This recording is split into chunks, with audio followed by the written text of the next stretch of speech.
అండి ఈరోజు బస్ ఎక్కి వెళ్ళమంటున్నాడు మా వాడు బ్రానర్ పెద్ద ఎక్కువ పక్కన ఉంటుంది అనమాట.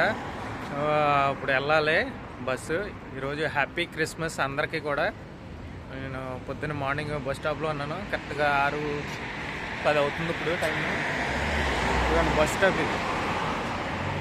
బస్ నెంబర్లు ఇవి రివర్స్లో కాపాడుతున్నట్టు ఉన్నాయి మీకు అన్నీ ఇవి. పైన ఉండొచ్చు చూడండి బోర్డు. బస్ స్టాప్ ఇదేం బస్ స్టాప్. ఇప్పుడు వస్తుంది నాకు బస్సు. ఓకేనా, బస్సు వచ్చాక బస్సు ఎక్కి వెళ్ళాలి. ఇక్కడి నుంచి అరగంట ప్రయాణం ఉంటుంది. కరెక్ట్గా అరగంట ప్రయాణం. ఇదేం బస్ స్టాపు. ఇదిగో దీని పక్కనే మా బిల్డింగ్, అంటే దీని ముందు ఈ బిల్డింగ్కి ముందు ఇంకా కార్నర్కి ఇది బిల్డింగ్ కదా, దీని ఆ పక్కది మా బిల్డింగ్. ఇలా నడిచి వచ్చాను ఇందాక. మీకు అది వీడియో క్లారిటీగా లేదని చెప్పేసి పెట్టలేదు.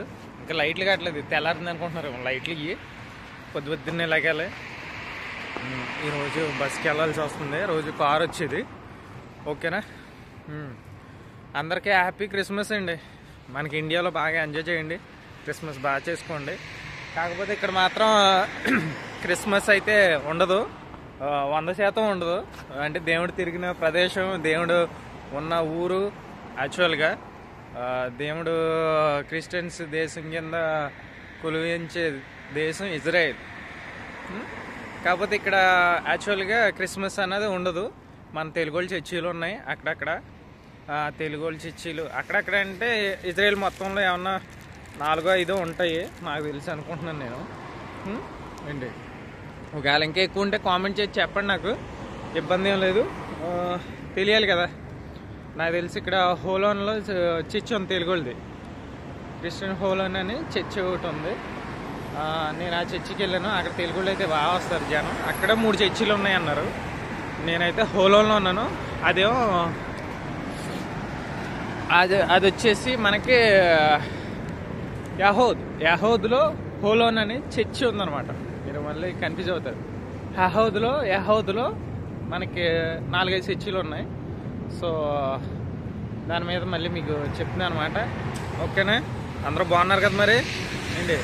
ఇలా పొద్దున్నే లెగాలన్న, ఇలా లెగిసి మనం డ్యూటీకి వెళ్ళడానికి హడావిడిగా వెళ్ళాలి. ఇది వెనకాల బ్యాగ్ ఉంది చూసారు కదా, ఇది క్యారేజ్. మన ఇంటికాడ క్యారేజ్ పెట్టుకెళ్తాం కదా, ఇక్కడ బ్యాగ్ వేసుకెళ్తాం అంతే. ఏంటంటే కంట్రీ మారింది కదా, దాని గురించి అని చెప్పేసి. మామూలుగా అయితే మనం చేసి క్యారేజీ పట్టుకుని వెళ్తామే, అవన్నీ మామూలే కదా. ఓకేనా, అందరికీ మరి అర్థమైనట్టు ఉంది. అలాగే మీ అందరికీ మళ్ళీ హ్యాపీ క్రిస్మస్. అండ్ అమెరికాలోను, ఇండియాలోను, సో అన్ని కంట్రీస్లో మ్యాక్సిమం క్రిస్మస్ గట్టిగానే సెలబ్రేట్ చేస్తారు. కానీ ఇజ్రాయెల్లో మాత్రం సెలబ్రేట్ చేయట్లేదు. నేను ఫస్ట్ గుండా ఇక్కడికి వచ్చాను కాబట్టి నాకు దీని మీద వీడియో చేయాలనిపించింది. సో దాని గురించి చేస్తున్నాను. మీకు ఇంకొక విషయం చూపిస్తాను చూడండి. ఇది ఇజ్రాయెల్లో చర్చి అనమాట. వీళ్ళు యెహోవా అనే దేవుణ్ణి నమ్ముతారు. సో వాళ్ళ చర్చి అనమాట. ఆ వెనకాల కనిపిస్తుంది కదా, అదే ఆ చర్చి. ఆ ఒక్క చర్చిలోనే ఓన్లీ శనివారం ప్రతిరోజు ప్రార్థనలు చేసుకుంటారు. కానీ ఓన్లీ వాళ్ళే చేసుకుంటారు. మనకలాగా మైకులు ఉండి అది ఉండి ఇది ఉండి ఏమీ ఉండవు. ఓన్లీ వెళ్తారు, ప్రేయర్ చేసుకుంటారు, వచ్చేస్తారు అంతే. అసలు ఏ డిస్టర్బెన్స్ ఉండదు. అసలు చర్చి ఉందా అన్నట్టు కూడా తెలీదు. అయితే వాళ్ళకి మాత్రమే అది ఫస్ట్ నిబంధన మాత్రమే నమ్ముతారు. సో దేవుడు అందరినీ కూడా మార్చి తొందరగా ఇంకా అందరికీ కూడా మన ఇండియాలోనే సెలబ్రేట్ చేసుకున్నట్టు ఇజ్రాయెల్లో కూడా సెలబ్రేట్ చేసుకోవాలని తొందరలోనే నేను కోరుకుంటున్నాను. మీ అందరికీ కూడా థ్యాంక్ యూ అండి. ఓకేనా, థ్యాంక్ యూ ఫ్రెండ్స్.